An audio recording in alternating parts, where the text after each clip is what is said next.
Halo guys, welcome back to my channel. Kali ini gue datang dengan video terbaru. Oke teman-teman, jadi di video kali ini gue akan ngebahas sebuah topik yang tentunya menurut gue layak untuk dibahas teman-teman. Jadi topik kita kali ini adalah hal-hal yang sering dikeluhkan oleh pengguna iPhone teman-teman ya.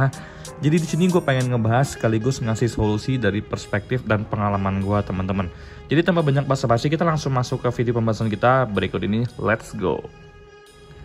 Oke, hal pertama yang dikeluhkan adalah kalau untuk belanja di iPhone atau di Apple itu ribet. Nah, jadi gue pengen share ke kalian teman-teman, kalau untuk Apple sekarang nggak seribet dulu teman-teman. Dulu gue pertama-tama pakai Apple di iPhone 5 dulu, gue apa-apa belanja harus pakai credit card. Sampai gue bikin credit card khusus untuk gue belanja di iPhone teman-teman. Karena dulu gue main Clash of Clans, jadi kalau gue pengen beli diamondnya gue harus top up lewat credit card gue, nggak ada pilihan yang lain teman-temannya. Waktu itu juga ada kayak gift voucher gitu dari iTunes, cuman kayaknya itu masih jarang banget teman-temannya, jadi gue prefer untuk pakai credit card. Tapi kalau untuk sekarang sebenarnya untuk belanja di Apple iOS itu nggak susah lagi teman-temannya.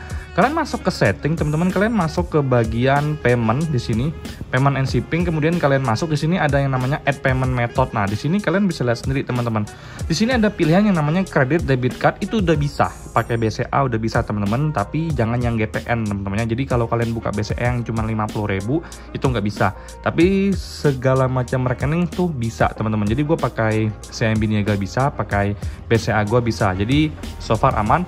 Terus pakai GoPay bisa, terus pakai Dana sama ShopeePay bisa teman-teman. Jadi gue terus terang gue sering pakai Dana, jadi semua akun gue login ke Dana teman-temannya kalau untuk pembayarannya. Jadi kebetulan karena ini iCloud Kang Review, bukan iCloud pribadi gue nggak pernah belanja apa-apa, jadi di sini gue nggak konekin kemana-mana teman-temannya.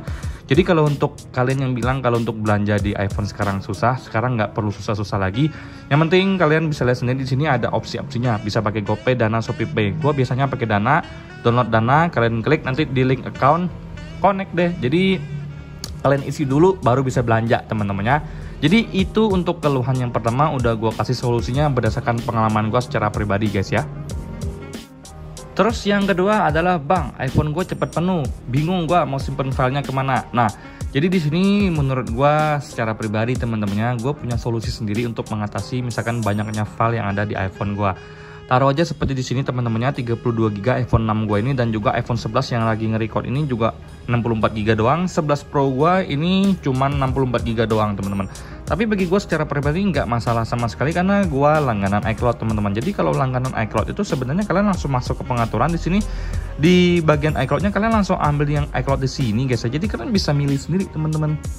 Nah, jadi di sini kalian bisa lihat sendiri manage storage di sini. Nah, kalian bisa beli seperti yang udah gue bilang tadi. Kalian kan udah link account kalian ke Dana atau ke ATM kalian atau ke ShopeePay atau ke GoPay. Nah, kalian di sini bisa upgrade iCloud-nya teman-teman ya.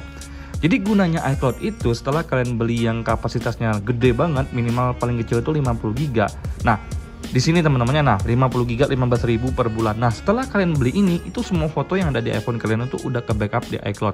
Kalau udah ke backup di iCloud, kalian boleh delete semua yang ada di handphone kalian teman-teman. Jadi kalau misalkan di iCloud dia udah ada filenya ke backup, walaupun di iPhone kalian udah delete teman-temannya. Jadi ini menurut gue cara yang paling simple untuk mengatasi file kita yang terlalu banyak sedangkan kapasitas kita kecil teman-temannya. Nah selain itu mungkin kalian bisa pakai aplikasi pihak ketiga. Gue sih pakai Dropbox teman-temannya, walaupun cuma 2 GB doang. Kalau kalian mau upgrade juga harus berbayar. Jadi menurut gue yang paling bagus adalah iCloud teman-teman. Jangan pakai yang lain, pakai aja iCloud. Karena gue langganan yang kadang gue langganan yang 200 GB, kadang gue langganan yang 50 GB teman-teman. Ya tergantung gue aja, gue pengennya yang mana. Oke, yang ketiga keluhan pengguna adalah bang, iPhone gue cepet panas bang, padahal cuma dimainin buat sosial media doang atau browsing doang. Nah, jadi di sini teman-temannya gue pengen sharing dari pengalaman pribadi gue guys. Jadi menurut pengalaman gue guys, kalau iPhone kalian itu mulai panas, itu sering panas walaupun hanya pemakaian ringan, itu pertama itu bisa dari sinyal ya. Jadi kalian sinyalnya jelek, jadi iPhone itu bekerja keras untuk mendapatkan sinyal yang baik sehingga menyebabkan panas yang timbul di iPhone kalian teman-temannya. Jadi kalian pertama-tama lihat dulu teman-teman, ini sinyal gue bagus nggak? Kalau sinyal gue bagus tapi misalkan dia panas juga, padahal cuman scrolling IG, sosial media kayak YouTube, itu tanda tanya teman-teman. Dari pengalaman gue itu ada hubungan dengan hardware, entah dari IC, entah dari mesin teman-teman. Tapi yang pasti kalau kalian udah mulai ngerasa iPhone kalian panas teman-teman, itu mungkin kalian harus mulai siap-siap teman-teman ya. Ini dari pengalaman pribadi gua, iPhone gua dulu panas banget di bagian sini, di dekat kameranya sini teman-temannya, di dekat kameranya sini nih panas banget teman-teman. Gak lama kemudian mati total, katanya kena mesin guys. Jadi ya menurut gua secara pribadi solusinya adalah ya jaga pemakaian aja teman-temannya. Sebenarnya kalau udah solusinya panas gini sampai dia mati total, ya kita harus perbaiki, itu solusinya teman-teman. Tapi dari gua secara pribadi untuk pemakaian kalian santai-santai aja teman-temannya. Selama iPhone kalian tuh masih bagus, seharusnya panas yang ditimbulkan itu nggak ada, biasa aja. Kecuali kalian post main game, kalian main terus, ya itu panas wajar teman-temannya. Oke, hal yang keempat adalah hal yang paling banyak banget orang komplain teman-teman, orang cerita ke gua, orang curhat. Jadi hal yang keempat ini adalah baterai health yang berkurang drastis teman-temannya. Jadi menurut gua permasalahan baterai ini adalah permasalahan yang paling banyak banget ditanyakan sama orang teman-teman. Jadi jujur ya guys ya, kalau misalkan baterai health itu kan hanya sekedar indikator ya, penunjuk baterai kita tuh persentasenya berapa ya maksimumnya, apakah masih full, apakah udah berkurang. Jadi pertama-tama gue harus tekankan ke kalian teman-teman ya, baterai health itu pasti berkurang. Mau lu beli handphone baru, mau lu beli XI box yang baru aja dipakai 2 hari, mau lu yang beli second juga, itu bakal tetap berkurang. Sebenarnya bukan cuma buat iPhone, tapi untuk segala macam brand handphone atau teman-teman dari Android sono juga bakal berkurang kapasitasnya, karena kan kita pakai terus. Kalau nggak mau baterai health yang berkurang, jangan dipakai teman-teman, dijadiin pajangan aja gitu loh guys. Jadi pertama-tama teman-teman gue tegaskan ke kalian, baterai health itu bakal berkurang. Terus ada yang bilang, bang baterai health gue tuh sebulan turun 3%, sebulan turun 10% bang, baru 2 hari beli udah turun 3% bang. Jadi pertama-tama kalian lihat dulu teman-teman, iPhone kalian tuh beli second atau enggak. Kalau iPhone kalian beli second, kemungkinan besar ya teman-temannya, kalian bisa pikir secara logika. Misalkan iPhone 10 kalian beli, iPhone 10 itu rilis tahun 2018 kalau nggak salah teman-teman. Sekarang baterainya di angka 100%. Bisa aja itu 100% beneran yang udah diganti baterainya, atau bisa aja itu 100%-nya baterainya disuntik teman-temannya. Jadi disuntik itu adalah baterai health iPhone kalian tuh dimanipulasi angka persentasenya di sini, padahal misalkan aslinya itu di angka 81. Dibikin jadi 100. Jadi nggak heran teman-temannya kalau kalian pakai beberapa hari udah menurun drastis, atau kalian tiba-tiba update iOS baterainya langsung drop.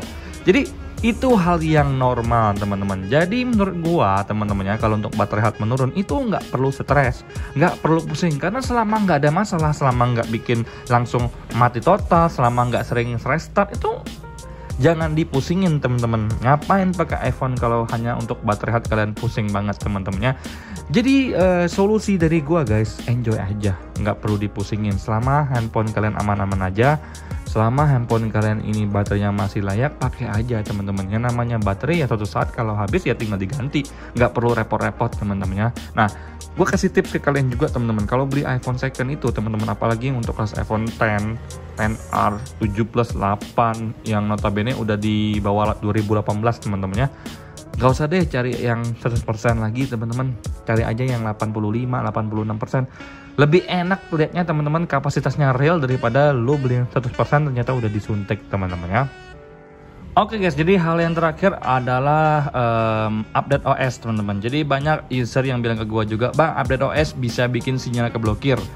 Jadi gue tegasin sekali lagi ke kalian teman-temannya, update iOS itu nggak bikin sinyal kita keblokir guys. Karena gue sendiri nggak pernah ngerasain yang namanya sinyal gue terblokir setelah gue update iOS teman-teman. Mau iPhone 6 gue ini, mau iPhone 11, iPhone 11 Pro, mau dimanapun teman-teman iPhone yang gue pakai, gue update iOS nggak pernah yang namanya sinyal keblokir teman-temannya. Jadi kalau untuk iPhone 6 gua ini X Indonesia, iBox PAA. Kalau untuk iPhone 11 ini Amerika, 11 Pro gua juga Amerika teman-temannya. Tapi nggak ada yang bikin sinyal gua langsung keblokir.